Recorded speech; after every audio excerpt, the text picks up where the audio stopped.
Muy buenas noches, bienvenidos a Debate, les saluda Eva Velasco, estamos en el lunes 27 de diciembre. Hoy vamos a hablar sobre un balance de salud 2021, recomendaciones y retos para este año 2022. Es por eso que hoy tenemos como invitado al ministro de Salud, Francisco Alaví. Ministro, buenas noches, gracias por estar acá. Buenas noches, un placer poder estar acá y sobre todo informar a la población en este momento de la tradición de fin de año, pero sobre todo en un momento en que estamos en el fin del año con la pandemia del COVID-19. Así es, excelente. Vamos a saludar a quien hace posible este primer segmento de debate, la Central de Seguros y Fianzas, líder en fianzas. Los salvadoreños somos valientes. Somos solidarios. Juntos saldremos adelante. Como siempre, ánimo y a luchar.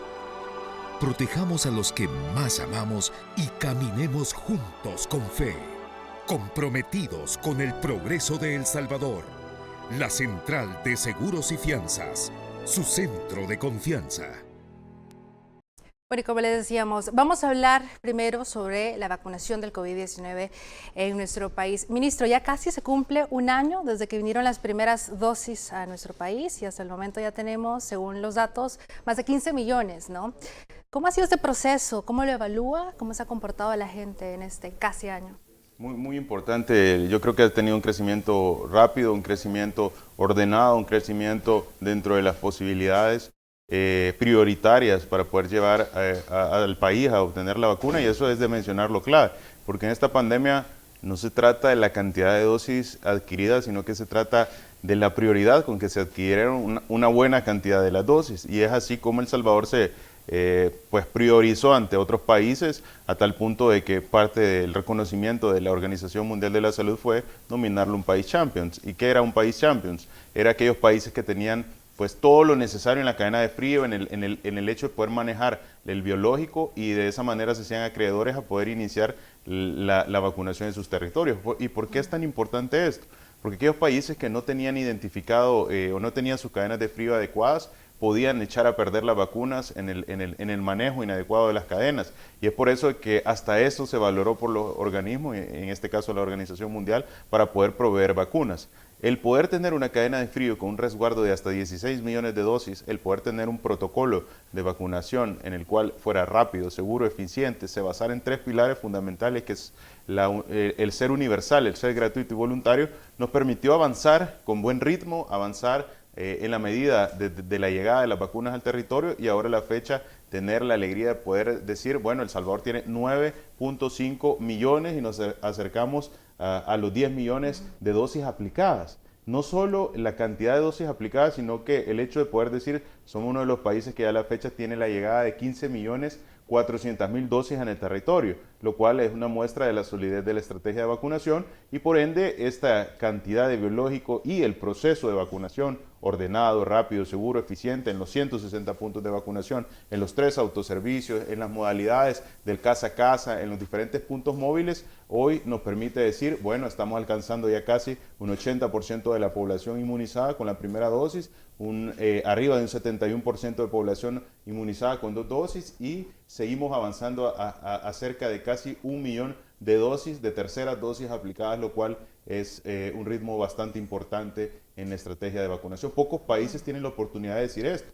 Pocos países tuvieron la oportunidad de implementar la vacunación a corto tiempo y con prioridad. ¿Y cuál es la diferencia de los países que aplicaron la vacuna en corto tiempo y de los países que logran alcanzar el nivel de vacunación, pero con un poco de espacio en el inicio de la estrategia? Pues la cantidad de víctimas que se pierden. Todos sabemos que los primeros países, o los países que priorizaran con mayor rapidez la vacunación, iban a tener menor cantidad de víctimas a causa del COVID-19, porque era un momento en el cual todo el mundo estaba sufriendo estos estragos del COVID-19. Y el ahora poder decir, El Salvador inició el 17 de febrero, a la fecha con un poco más de 10 meses tenemos casi 10 millones de dosis aplicadas, 80% de la población con una dosis, 71% de la población con 2 dosis.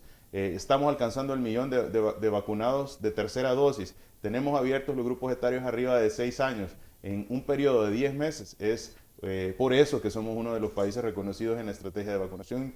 Varios sectores incluso personas muy puntuales dijeron que las vacunas en El Salvador iban a llegar a finales del 2022. Y no hemos terminado el 2021 y ya se han colocado cerca de 10 millones de dosis, tenemos 15.4 millones en el territorio. Entonces, esto muestra cómo el tener una prioridad, el ser ordenados, el ser continuos y sobre todo el aplicar la evidencia científica internacional tiene resultados y esos resultados son disminución de casos. Y alguien dirá, bueno, ¿y cómo usted sabe que está siendo efectivo? Pues lo podemos ver en la cantidad de letalidades, ha bajado la cantidad de letalidades de 18 letalidades por día a tener 1, incluso ya llevamos 3 días consecutivos, bueno, 3 días en el mes que no han habido letalidades, eso fue el 13, el 14 y el día 25, en el cual no se tienen letalidades a causa de COVID-19. Y un dato importante de mencionar es también la cantidad de contagios promedio por día en el territorio ha bajado a tal punto que estamos reportando 37 por día. De esos 37, recordemos, el 80% va a ser asintomático. Entonces, la cantidad de pacientes que van a ingresar a un hospital es mínima. Es así que también nuestros hospitales en este momento se encuentran vacíos ante los pacientes COVID-19 y por ende estamos implementando estrategias para darles el mantenimiento correspondiente a las áreas que han venido batallando contra esta enfermedad que todos sabemos una vez iniciada el tratamiento no puede ingresar el personal a los diferentes áreas hospitalarias que sea personal de mantenimiento debido a lo complejo, al tratamiento terapéutico, de todo lo que conocemos.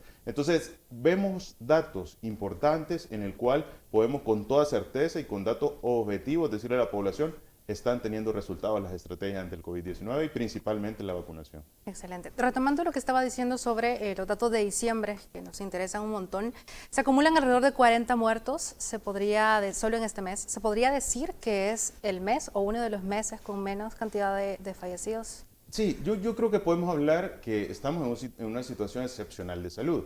Partiendo de que estamos en una situación excepcional de salud, vamos a tener letalidades por un agente, un patógeno que anteriormente no había. Definitivamente normal no va a ser nunca porque lo normal sería no tener COVID y no tener letalidades a causa de COVID, cosa que eso no va a suceder, pero sí podemos limitar al máximo los estragos y los efectos de este nuevo agente patógeno. Entonces creo yo que es muy importante el reconocer cómo venimos de 18 letalidades, 15 letalidades, y cómo estamos llegando a un punto en el cual ya se comienza a ver esos pincelazos de esperanza en el cual no se reportan días. En todo lo que va de la pandemia había sido casi imparable la cantidad de letalidades a causa de COVID-19, a pesar que somos uno de los países con menos letalidades a nivel internacional y uno de los países con menos contagios a nivel internacional por todas las medidas que se tomaron. Nunca observamos un panorama como Ecuador en su momento, nunca observamos un panorama como otros países de Sudamérica, Brasil, en el cual estaba definitivamente sumamente aglomerados en los hospitales, no había camas, no había oxígeno. Bueno, era bastante complejo y eso fue debido a que se implementaron medidas en tiempo oportuno. Incluso algunas medidas fueron muy criticadas, como las medidas del cierre del aeropuerto, la contención epidemiológica, todas las medidas que se pusieron al inicio de la pandemia. La estrategia en sí de vacunación tuvo también una importante observación por los mismos sectores que dijeron que todas las decisiones que se habían tomado en El Salvador eran incorrectas. Y ahora estamos viendo no solo buenos resultados, la apreciación de la población, sino que también el reconocimiento por parte de diferentes organismos, no solo en el marco sanitario, sino que también como el FMI, que son entes de la economía que valoran, y no solo valoran, sino que hacen una observación bien particular del manejo de la pandemia en El Salvador. Okay. Ministro, volviendo al tema de los vacunados, hay una pregunta que surge en redes sociales y es que se observaba que diario había un promedio de 50.000 vacunados y ahora estamos viendo un promedio de por ahí 20.000 vacunados, la última actualización 25.000. ¿A qué se debe este comportamiento? Usted daba anteriormente la cantidad de porcentajes. Es un dato importante y de resaltar y es normal. ¿Qué es lo que sucede? Nosotros estamos llegando a un punto de decir, bueno, 80% de la población vacunada es un porcentaje importante que no tienen otros países y nosotros podemos subdividir a los grupos poblacionales en 4 tipos de personas ante su respuesta a la vacunación y es primero el grupo de personas que voluntariamente o prácticamente al iniciar la estrategia de vacunación asistieron a la vacunación. De ahí llegaba el grupo de personas que tenía la recepción de querer vacunarse, pero por el trabajo, por las actividades, no habían podido tener el tiempo y la oportunidad de poder vacunarse. El tercer grupo de personas fue aquel que cayó en la desinformación y aquel grupo de personas que hay que abordarlo particularmente, llegar con los promotores de salud, con el personal de salud, a explicar el por qué la vacunación. Y el cuarto grupo de personas, que es una minoría, aquellas personas que no quieren vacunarse. Recordemos que la vacunación es voluntaria también, uno de sus pilares fundamentales. Entonces, ¿qué es lo que está sucediendo? Ya abordamos el primer grupo, que es aquellas personas que voluntariamente querían asistir a su vacunación, probablemente la mayor parte del segundo grupo, aquellos que también tienen una buena aceptación, pero que de alguna manera se vacunan si ven un punto de vacunación en el paso o algo fácil, ¿verdad? Y también estamos avanzando en el casa a casa, aquella vacunación de las personas que han caído en la desinformación. Este tercer grupo y el cuarto grupo pues son lo que nos hace falta para poder completar. Nunca vamos a llegar a un 100%, y eso es de mencionarlo. Vamos a llegar siempre a un porcentaje en lo más alto posible, pero recordemos que abajo de los 6 años no tiene indicación médica, y la población que está abajo de los 6 años definitivamente es una población importante que no nos permite poder llegar, bueno, al 100%. Eso es un dato que hay que tenerlo presente. Sin embargo, el poder alcanzar ya cifras arriba del 80% es a nivel internacional un éxito bastante importante, que nos va a posicionar muy bien ante la llegada de posibles variantes o ante la llegada de los diferentes virus estacionarios que se van a seguir generando a nivel de territorio. El COVID vino para quedarse y ahora vino para ser una enfermedad endémica. En la medida de que todos los países vayan ampliando sus estrategias de vacunación, también el mundo va a ir disminuyendo la cantidad de variaciones o de adaptaciones que este virus tiene, y por ende la cantidad de afectaciones que a lo largo del tiempo pueda seguir generando el COVID. Okay. ¿Qué otras estrategias se están implementando para poder llegar justo a ese grupo de personas que usted mencionaba? Por ejemplo, los que no se quieren vacunar o los que están en esa desinformación, y quizás para subir un poco este porcentaje que se ha estancado un poco, que son los de la primera dosis, que es el 77%, ¿no? 71% la segunda y el 15% que es la tercera dosis. Sí, quizás el recalcar que en la vacunación de los grupos que todavía de alguna manera hay mucha incidencia de desinformación, ya a la fecha también tenemos un buen dato, y es que hemos alcanzado casi el 50% de las unidades de salud con el biológico en su resguardo. Esto nos permite que todo el personal de promoción de la salud, entiéndase promotores, médicos, enfermeras que andan en el territorio, en las zonas más lejanas de los municipios, puedan llevar esa vacuna, pero no solo llevarla, sino que tener el tiempo de explicarle a la población y quitar esos mitos que de alguna manera se fueron generando en la desinformación. Y muchas personas creían que esto tenía un chip, muchas personas creían que la vacuna realmente le iba a generar una complicación, o que le iba a dar un coágulo, o que si tenía de alguna manera una enfermedad como una neoplasia no podía colocársela, y una infinidad de datos que no eran los correctos. Entonces, el poder ahora tener en las unidades de salud nos permite que el personal que está día a día haciendo trabajo comunitario pueda llevar ese biológico, y no solo llevarlo, sino que explicarle a profundidad a la población, y de esa manera la recepción es mucho mayor. Recordémonos que también la última estrategia fue la vacunación de la tercera dosis, y eso hay que tenerlo presente porque esto surge prácticamente ya recientemente, y eso quiere decir que el proceso de crecimiento de la tercera dosis va a ser más lento. Ahora, sin embargo, el poder llegar ya a 1 millón de personas vacunadas, esto quiere decir que la posibilidad o el crecimiento en porcentaje, que ya superamos el 15%, lleva un ritmo bastante importante, y lleva un ritmo en el cual la mayor parte de la población pues, está valorando o aceptando esta vacuna. Hay mucha evidencia internacional. Vemos países como Israel, vemos países también europeos que están ya en su tercera dosis, y esto es un ejemplo importante de los resultados. Ver países como, bueno, no nos vayamos tan lejos, Estados Unidos, recientemente mencionar la aplicación de la tercera dosis, luego de que El Salvador mencionó la aplicación de la tercera dosis, también el ver la aplicación de la vacunación arriba de los 5 años, luego de que El Salvador ya había mencionado la vacunación, es un dato importante que nos puede decir a la población y a todos los salvadoreños el trabajo que se está realizando en El Salvador ha cumplido las recomendaciones internacionales, y es lo que muchos países del primer mundo están aplicando actualmente. Algunos incluso están hablando de cuarta dosis, pero de eso vamos a hablar después de esta pausa comercial. Volvemos en unos minutos. Gracias por continuar con debate. Estamos hablando sobre vacunación COVID-19, entre otros temas, con el ministro de Salud, Francisco Arabí. Ministro, nos habíamos quedado en esto de las vacunas y quizás también mencionar esta importancia de colocarse la tercera dosis, que ahora muchos se la están colocando. Y hay una duda que surge, por ejemplo, en mi caso, yo me puse Sinovac segunda y tercera fue Moderna. Pero muchos quizás que se la pusieron hace poco tienen esta duda de, yo me puse Moderna, por ejemplo, ¿cuál es la tercera que me toca? Sí, generalmente estamos utilizando una tercera dosis con un mecanismo de acción diferente al inicial y eso es en base a las recomendaciones de estudios que se formularon y que decían, bueno, si usted combina los mecanismos de acción puede tener mayor potencial de elevación de anticuerpos. Eso se sigue estudiando y se ha observado también que la aplicación de vacunas como Pfizer alcanzan una importante protección ante eventos recientes de la aparición de variantes de preocupación y que el tener una tercera dosis en general incrementa la protección. No necesariamente tiene que ser Pfizer, puede ser cualquiera de las existentes. En ese sentido, aquellas personas que, por ejemplo, recibieron virus inactivo, que es la vacuna de Sinovac, y posteriormente reciben un mecanismo de acción diferente. ¿Y esto cuáles son? Puede ser un virus atenuado o podría ser un RNA viral, las nuevas vacunas que se están realizando, que son Pfizer, Moderna, que son de las características de los mecanismos más importantes.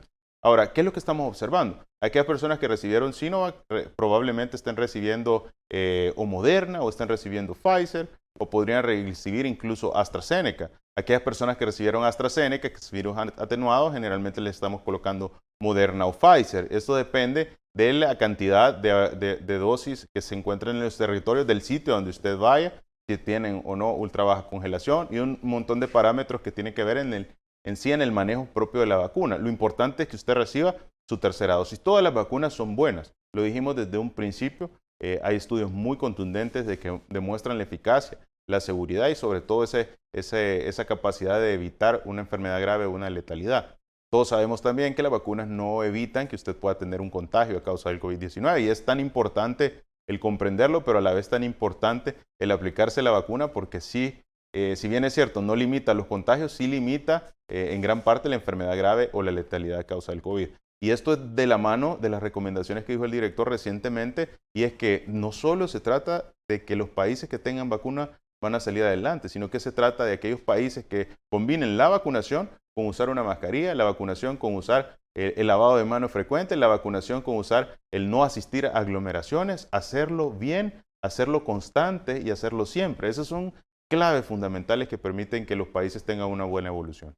Al inicio de la pandemia, ministro, se hablaba de ese término de inmunizaciones de rebaño, que según esa teoría también se hablaba de un 90% para llegar a eso. Algunos opinan que esto puede ser utópico y ahora que se conoce más información, nuevas variantes, ¿es utópico o cómo podría ser posible? Mire, yo creo que va a seguir saliendo variantes a lo largo del tiempo. Eso es algo que conocíamos.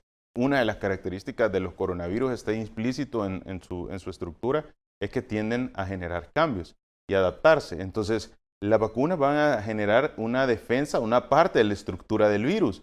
Sin embargo, las mutaciones o los intercambios de aminoácidos en las diferentes cadenas van a generar de alguna manera, y más que todo en las cadenas de adherencia, en la proteína Spike, que es la proteína S, generalmente va a estar en constante cambio dependiendo de qué tanto tiempo la humanidad esté sin la mayor parte de cobertura de vacunación.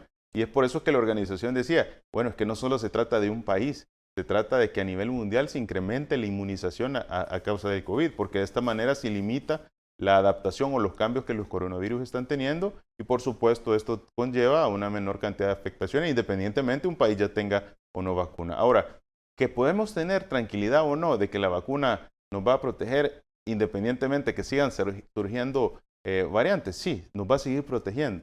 Probablemente hayan variantes que tengan y que formen parte de las variantes de preocupación porque disminuyen el efecto albiológico. Sin embargo, disminuir el efecto albiológico no quiere decir que no le ayude la vacuna para evitar la agresividad que podría tener un virus si usted no está protegido con ningún tipo de biológico, que es lo que usualmente estamos observando en países en los cuales tienen altos movimientos de poblaciones que conocen como población antivacuna y que personas con estados de salud bastante óptimos incluso llegan a tener hasta letalidades o enfermedad grave a causa de esta enfermedad por no tener la aplicación del biológico en el tiempo oportuno.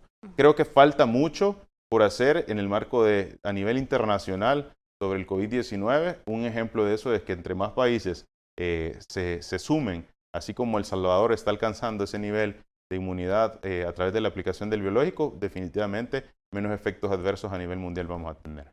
Ministro, ¿cuál es la meta actualmente? Porque al inicio de la pandemia, al inicio también cuando vinieron las vacunas, se conocía que eran 4.5 millones de salvadoreños. Luego esto cambió un poco porque se agregaron los niños y también las mujeres embarazadas. ¿Cuál es la meta ahora? Actualmente tenemos, iniciamos con 4.5 millones, a eso se le agregó los grupos etarios de los 12 a los 18 y de los 6 a los 11 años, con lo cual estamos alcanzando un porcentaje de 5.7, 5.9 millones de personas como población meta. Eso es por relación a las dos dosis. Y si ustedes pueden observar y vemos las gráficas, estamos ya alcanzando 4.4 millones que han recibido su primera dosis. Eso es congruente con aproximadamente ya alcanzar casi el 80% de la población. Eso es un dato importante, pero también quiero hacer énfasis en un dato que podemos observar en la gráfica.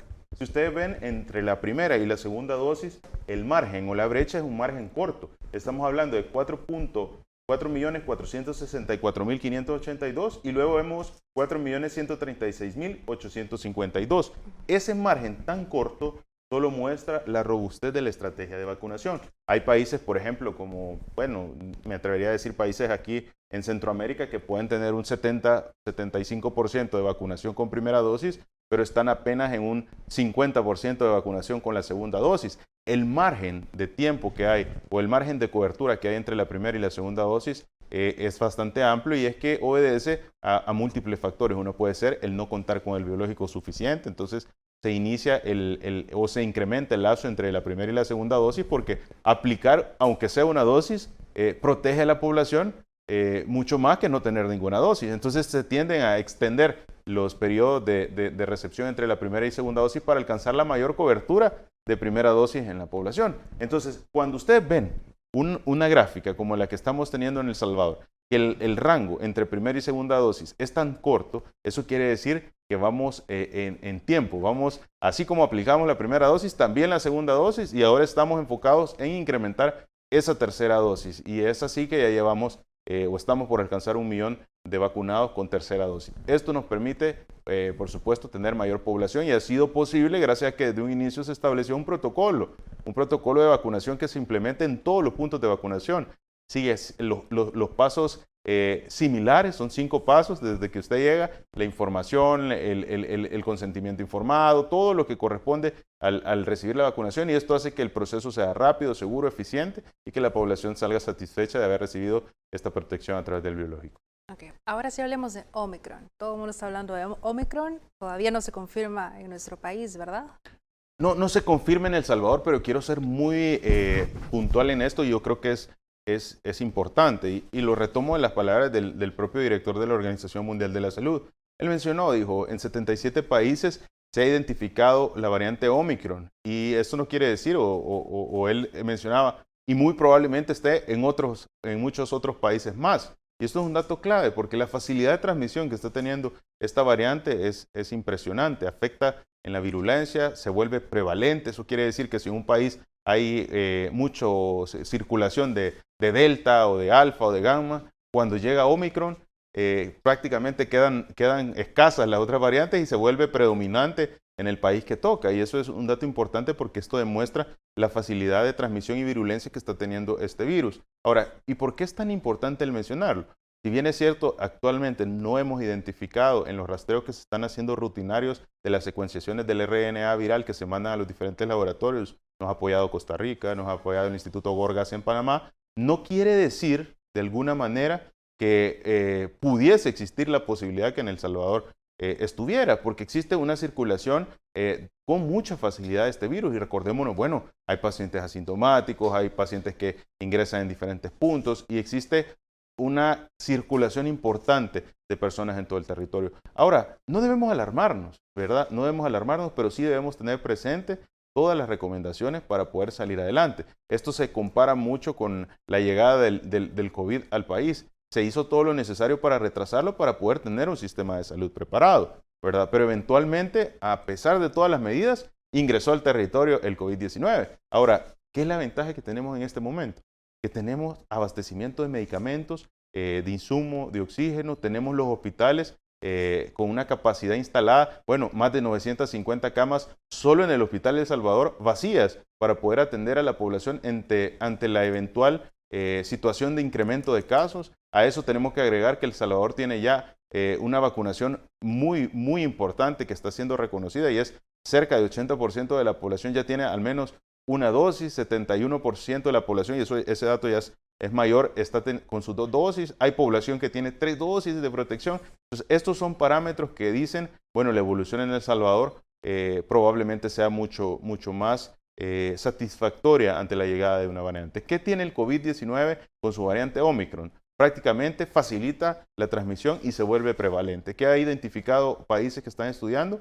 Bueno, la enfermedad tal vez no genera una condición tan grave, no genera una condición importante, sin embargo, la facilidad de la transmisión alcanza a aquellos grupos poblacionales que no han recibido vacuna o aquellos grupos poblacionales que son vulnerables o de riesgo. Y estos pacientes sí pueden llegar a tener complicaciones, aparte de poder llegar a saturar los sistemas de salud, que es otro punto de quiebre que pueden tener los países ante la aparición de las variantes de preocupación, como el caso de Omicron. ¿Cómo se está monitoreando este proceso para la posibilidad de la variante Omicron en el Tenemos país? 2 líneas de tamizaje, el tamizaje centinela y el tamizaje comunitario.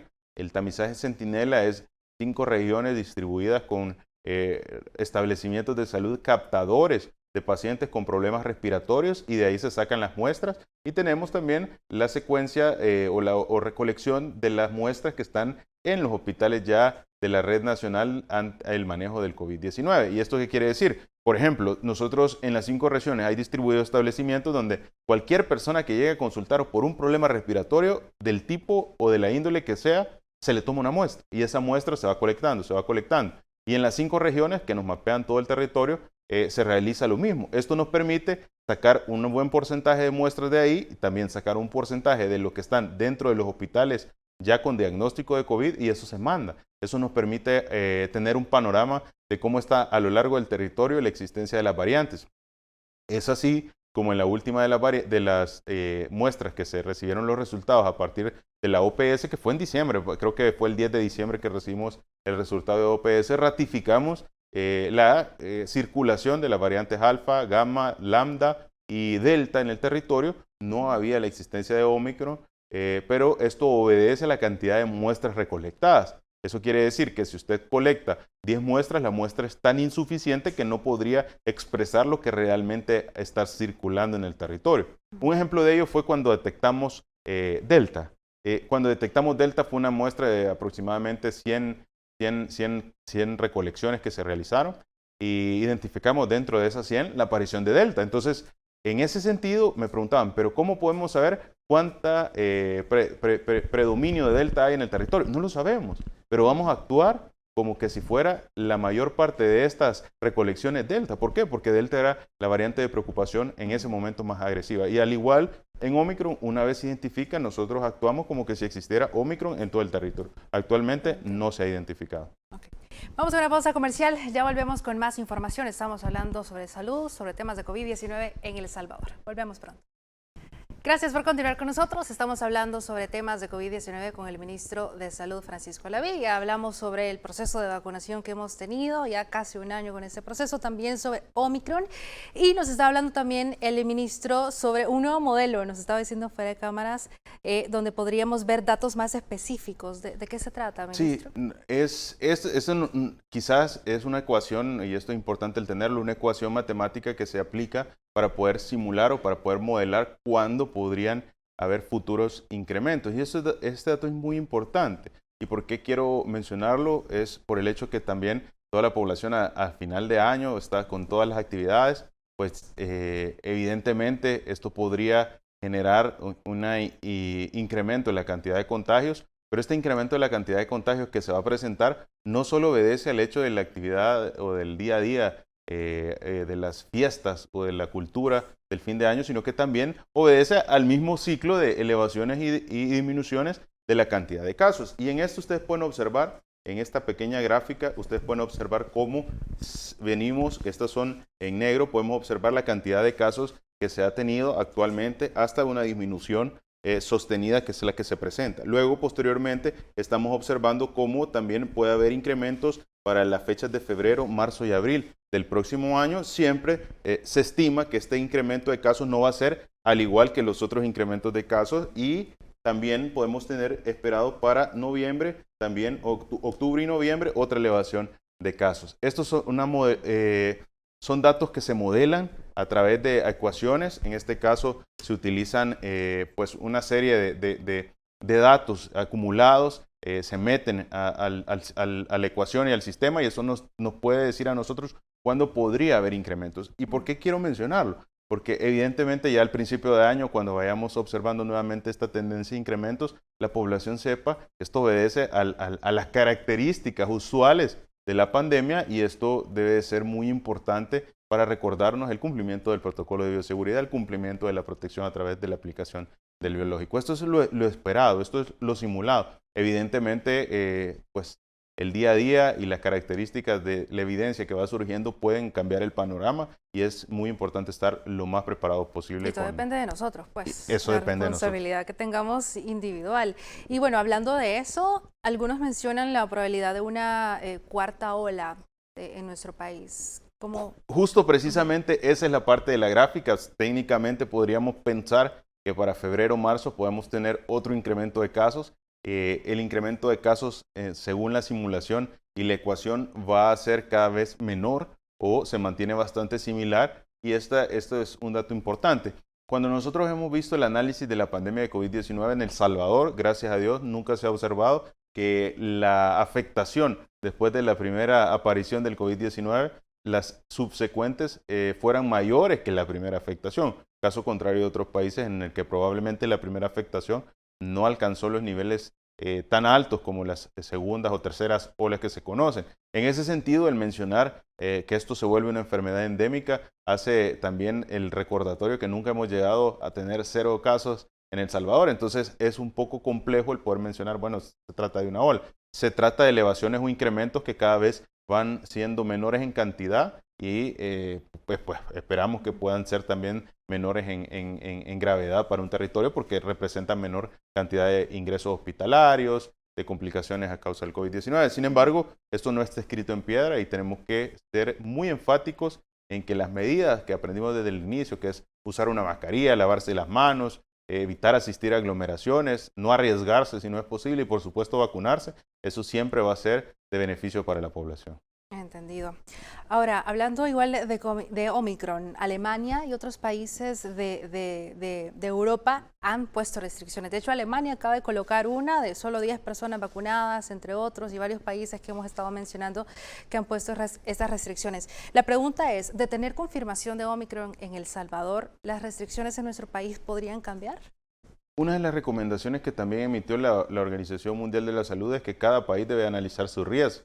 Y el riesgo se analiza en base a la estrategia que se ha implementado, al avance de la vacunación, a las características poblacionales y a muchos factores. Bueno, países europeos que tienen altas poblaciones adultas mayores, que tienen también porcentajes de población antivacuna, una población o una estrategia de vacunación que va creciendo, pero que todavía no ha alcanzado un nivel óptimo, pues tienen que tomar decisiones importantes en el marco de esta enfermedad de salud pública tan difícil que ha sido para todos. En ese sentido, pues depende también de la capacidad hospitalaria, de la saturación de los sistemas de salud, que va dando pautas para poder tomar esas decisiones. Ahora bien, la decisión básica y fundamental, o la recomendación básica y fundamental, nunca se ha levantado en El Salvador, y es que cada salvadoreño se le ha venido diciendo a lo largo del tiempo: use su mascarilla, lávese las manos, evite asistir a aglomeraciones. Esto y la vacunación son las recomendaciones más importantes que todos coinciden y todos continúan realizando. En ese sentido, el poder tener esto como prioridad puede hacer que el análisis de riesgo que El Salvador tenga ante la variante de Omicron pueda permitirle tomar decisiones diferentes al resto de países que en este momento están tomando decisiones bastante importantes con las pautas o los sistemas de salud en el momento como se encuentren. Entonces creo que es clave. No quiero decir que no se van a tomar medidas, pero sí ser muy enfáticos en que la realidad o el riesgo del país es diferente gracias a las decisiones que se tomaron en el tiempo oportuno. Y esto ha sido posible que toda la gente, todos los salvadoreños, ha aportado su granito de arena cumpliendo las medidas y alcanzando ese nivel de vacunación tan impresionante que se tiene en el país. Comprendo.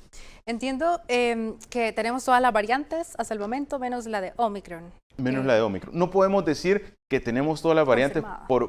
por una razón, porque evidentemente cada país tiene sus propias variantes, cada país tiene adaptaciones en pequeños intercambios de aminoácidos, pero sí tenemos dentro de las variantes de preocupación la mayor parte de las variantes de preocupación. ¿Cómo la organización decide consolidar como variante de preocupación? Pues identifica que dentro de países había variantes que tenían características más importantes o características que hacían que esa específica variante generara mayor cantidad de complicaciones y fueron identificándolas en base a un nombre, esto para evitar el ensañarse con países, porque antes se manejaba la variante de Brasil, la variante de Sudáfrica, la variante de Reino Unido, y esto generaba hasta cierto punto una acción inadecuada con estos países.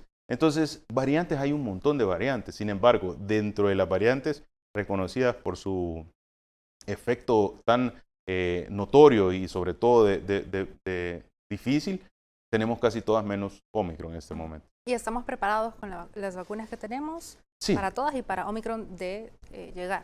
Correcto. Todas las vacunas que se tienen en el territorio son las vacunas más eficientes que hay actualmente en el mercado. Son las que la mayoría de países han utilizado y eso nos permite pues tener ese respaldo de la inmunidad humoral que generan la elevación de anticuerpos, que es el objetivo clave en esa estrategia. Ahora, van a seguir surgiendo variantes y esto depende de que tanto los países de alguna manera sumen la vacunación o alcancen esos niveles óptimos para que el virus no tenga chance de seguir mutando, de seguir adaptándose al entorno, al medio ambiente o a las características particulares de cada país. Entiendo.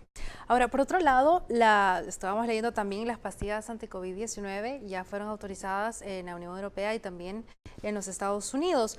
¿Cómo funcionaría y si está considerado en algún momento aplicarlo esto en nuestro país? Sí, muy importante. Siguen los análisis del tratamiento médico y farmacológico. Parte importante es el tratamiento farmacológico, las tabletas para la evolución ante el COVID-19 y esta enfermedad que sigue generando efectos a lo largo de todo el mundo bastante importantes. Se está analizando toda la evidencia que se tiene a disposición.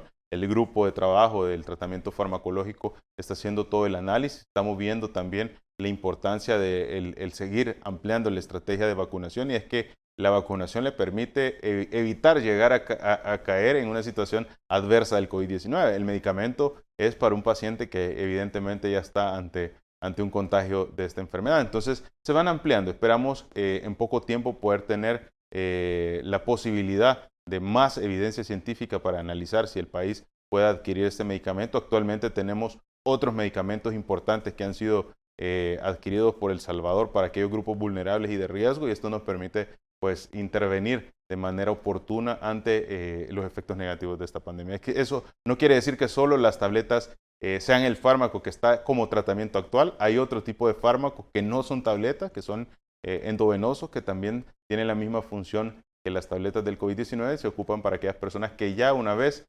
iniciado el contagio de COVID-19 tengan un cuadro que requiera algún tipo de tratamiento. El hecho de que ya tengan pastillas a nivel internacional no quiere decir que a todos los pacientes que se contagian de COVID se les inicie el tratamiento. Hay personas que tienen prácticamente una evolución asintomática, el cual no requieren ningún tipo de tratamiento. Pero aquellos pacientes que requieren, o aquellos pacientes que tienen una evolución mórbida, una evolución que no es lo usual, una evolución que va con un deterioro del estado clínico, pues requieren el inicio de una terapéutica y en este caso la incidencia de los fármacos que están a disposición tiene mucha importancia. El Salvador tiene, no tabletas, pero otro tipo de medicamentos. ¿Recién los adquirieron? Recientemente se han adquirido varios de ellos, son para aquella población específicamente que está ante mayor riesgo, que es más vulnerable o que tiene el desarrollo de mayor morbilidad a causa del contagio de COVID-19 y eso están a disposición en los hospitales que manejan UCIs COVID, como es el caso del Hospital El Salvador, como es el caso del Hospital Rosales el caso del Hospital Saldaña, San Juan de Dios de Santa Ana, San Juan de Dios de San Miguel, que son nuestros hospitales que tienen UCI y manejo de pacientes COVID.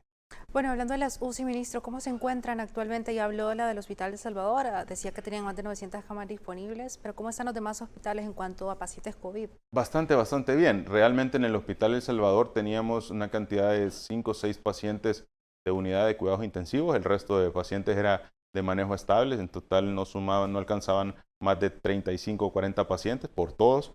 Estos han sido y siguen siendo manejados en este momento en el Hospital Saldaña. Nuestra cantidad de cama UCI como tal es baja en el uso porque la mayoría de pacientes han requerido tratamiento moderado, tratamiento que va con oxígeno suplementario, cánula de alto flujo o en este caso mascarillas de alto flujo al 35%. Entonces, de alguna manera se tiene la disponibilidad en las UCI. Eso no quiere decir que no tengamos pacientes. Tenemos una cantidad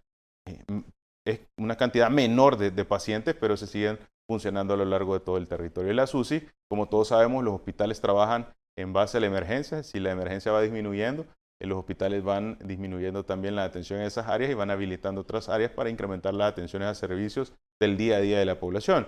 Si se hace necesario el tener que incrementar, pues también vamos incrementando la capacidad de las diferentes unidades de cuidados intensivos y de áreas de hospitalización para atender a la población. Excelente. Ministro, vamos a hacer la última pausa. Ya volvemos en unos minutos con más información. Estamos hablando de COVID-19. Recuerde que si usted tiene preguntas o algún comentario para el ministro de Salud, lo puede escribir a través de las redes sociales de Debate y con gusto responderemos. Ya volvemos. Gracias por continuar con Debate. Estamos hablando de COVID-19 en El Salvador, cifras importantes y algunas recomendaciones. Y precisamente vamos a esto de las recomendaciones, ministro. Hay personas que están relajando las medidas de bioseguridad y vienen haciendo esto. ¿Qué mensaje les puede dar a ellos? Es cierto, hay menos cantidad de muertos y menos cantidad de contagiados, pero el virus no se ha ido. Correcto. Sigamos con la práctica de las medidas de bioseguridad. Yo creo que es importante el recalcar, sigue estando a nivel internacional y en El Salvador el COVID-19, a pesar que no tengamos probablemente Omicron, no quiere decir que no exista Delta, Alfa, Gamma, Lambda y todas las variantes que de alguna manera son de interés y de preocupación y que podrían llegar a ser la causa del dolor y del luto en la familia. Entonces, creo que si tenemos a disposición las medidas y las recomendaciones más importantes para evitar un contagio, tenemos a disposición la vacunación, no bajemos la guardia, no relajemos las medidas porque esto puede hacer la diferencia de el iniciar un 2022 pues con la alegría que vamos saliendo del COVID-19 o el iniciar un 2022 con dolor en la familia a causa de la pérdida de alguien de riesgo, un familiar a causa de esta enfermedad tan importante. Así que no bajemos la guardia, desde el inicio han sido reiteradas y claves las recomendaciones y es tan sencillo como utilizar todo el tiempo una mascarilla, el lavarse las manos, el evitar asistir a aglomeraciones o no arriesgarse si no es necesario y sobre todo el tener en tiempo oportuno el biológico para incrementar las defensas del cuerpo. Y sobre todo en esos días, quienes se reunieron para Navidad y fin de año, yo creo que igual los podemos reunir de alguna forma, pero como usted decía, siempre con esas medidas. Se nos olvida la mascarilla, por ejemplo. Correcto, y a veces tal vez hasta cierto punto nos enfocamos en la reunión del 24 y el 31. Pero las medidas de bioseguridad trascienden a eso. ¿Y eso qué quiere decir? Bueno, probablemente si usted practica en todo momento las protecciones o las medidas de bioseguridad, llegar a una reunión no vaya a generar o no vaya a tener un impacto. Pero si usted no practica ninguna medida de bioseguridad, evidentemente en el momento en que llegue a una reunión familiar, pues lo que va a suceder es que usted pueda facilitar la transmisión a una persona cercana o incluso alguien de su familia pudiera llegar a verse afectado. Entonces creo que no debemos enfocarnos en sí en una fecha, sino que en el cumplir el protocolo de bioseguridad la mayor parte del tiempo posible. Eso le va a garantizar que usted tenga pues menores efectos negativos a causa del COVID. Existen todavía dudas, ministro, incluso a estas alturas. Por ejemplo, algunas personas dicen, no, a mí ya me dio, así que yo estoy más tranquilo. Y muchos dicen eso, o sea, no está bien o sí está bien porque ya me dio, tengo menos posibilidad o tengo la misma posibilidad. No, eso es un dato muy importante y qué bueno que se aborda porque el hecho de que a una persona le haya dado COVID no quiere decir que ya no le va a volver a dar o no quiere decir que no pueda tener un riesgo de una enfermedad grave a causa del COVID-19. Las variantes están cambiando y eso genera que de alguna manera la incidencia o la complicación que pueda experimentar algún salvadoreño sea diferente a pesar de que haya tenido esta enfermedad. No quiere decir que no podamos tener una letalidad luego que nos dio COVID ya una vez. Definitivamente podemos tener una enfermedad tan grave o incluso que nos pueda llevar a una letalidad, más cuando existen factores agregados que pueden dar mayor comorbilidad. ¿Y esos qué son? Y bueno, la mayor parte de la población de El Salvador lo tiene. Enfermedades crónicas como hipertensión, diabetes, enfermedad pulmonar obstructiva crónica, edad arriba de 60 años, son factores vulnerables que de alguna manera pueden incidir en que un caso de COVID-19 pueda tener una evolución mórbida o una evolución mortal. Yo creo que la población no me va a dejar mentir cuántos de los salvadoreños o cuántas de las personas cercanas en su familia padece o tiene alguna enfermedad crónica, hipertensión, que está con presión alta o con el azúcar alta, o padece de los pulmones o tiene una edad arriba de 60 años. Si hacemos un pequeño análisis dentro de nuestro núcleo familiar, nos damos cuenta que varios de nuestros integrantes de la familia o padecen de la presión o tienen un problema con el azúcar o con el colesterol y los triglicéridos. Entonces, definitivamente es muy importante el enmarcarnos que el COVID, a pesar que ya nos haya podido de alguna manera afectar, no quiere decir que ya ahora podemos hacer las actividades sin usar una mascarilla, sin cumplir las medidas, porque ya creemos que no pueda llegar a afectar nuestra salud o la salud incluso del resto del núcleo familiar. Que es lo más importante. Ahora, continúa la asistencia y el seguimiento a los casos, llamando al 132. Eso continúa normal, ¿verdad? Continúa normal, eso es un trabajo importante y es que cada persona que se identifica en el tamizaje del día a día, se hace un seguimiento a través del call center del 132 de llamadas, y esto es clave porque del 100% de casos positivos que se confirman en un día, sabemos que el 80% va a ser asintomático. Pero este 80% que es asintomático requiere un seguimiento para poder detectar en tiempo oportuno si la evolución es tal cual asintomática o si comienza a presentar síntomas que requieren alguna evaluación médica. Y es ahí lo importante del por qué las llamadas continúan a toda la población. Una vez identificado que el caso es positivo a COVID, ellos llevan un seguimiento de 14 días para poder identificar si dentro de los 14 días hay evolución favorable o hay una evolución que requiera una evaluación médica o incluso que requiera un ingreso hospitalario. Esto nos permite ser eficientes, esto nos permite que los hospitales atiendan solo los casos que deben de ser atendidos, y esto libera o permite que el sistema de salud no esté saturado atendiendo o evaluando a la mayor parte de la población que está contagiada. Los pacientes que son positivos a COVID-19 tienen que cumplir su autoaislamiento. Evidentemente esto, acompañado de una llamada telefónica por parte de personal capacitado, hace que podamos tener una evolución bastante satisfactoria. Ante la más mínima duda, pues se traslada un equipo médico hacia el hogar y se puede hacer la valoración correspondiente. Excelente. Ministro, ya estamos por terminar el programa. Gracias por estar acá. Unas palabras para la población antes de despedir. Primero, agradecer a la población por toda la confianza que ha tenido en el Ministerio de Salud, por toda la confianza que ha tenido en el trabajo del equipo del presidente Bukele, y es que todas las carteras de Estado han estado de manera articulada, esforzándose por proteger y salvaguardar la vida de la población.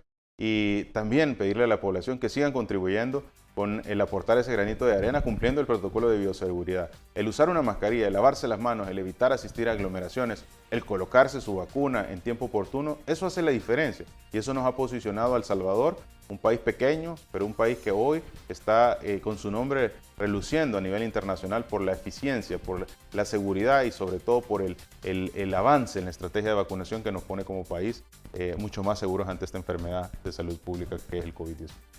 Excelente. Gracias, ministro. Buenas noches. Gracias por estar acá. Nosotros nos despedimos en debate. Recuerde, tiene una cita usted mañana a las 8 de la noche con otros temas importantes. Feliz noche.